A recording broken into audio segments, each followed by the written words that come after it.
The financial advising world gives retirees one button, and it's the investment button. And it's the only button they can keep pushing on and off, on and off, on and off. That's the only answer they have to retirement planning, which is sad. Reducing the cash, or putting it in a money market, or selling some stocks off, and sometimes those incur taxable events. And these things aren't the way you should be living your retirement. You shouldn't have to have someone staring at the S&P every day to ensure that your $500,000 or $1 million are going to be there when you need it. We don't need a team of people making stock trades on the floor in New York for you. This is one of the things that drives me crazy, and that's really not what we need. We don't need a financial advisor. We don't need a stock trader.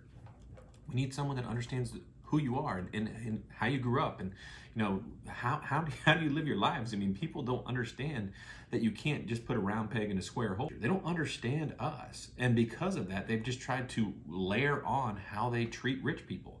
And for us middle and upper middle class folks that kind of live life a little differently, we don't need the frills. And the irony is, we don't really get any of the benefits, Randy. They just because they can't get enough out of us, they just charge us 1%, meet us once a year, and call us on our birthday, and then they move our investments around, and that's supposed to be their version of retirement planning.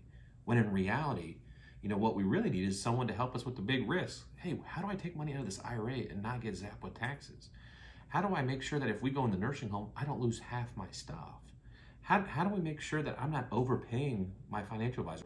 These are the real questions for people that have less than $2 million in retirement, and that's the majority of us.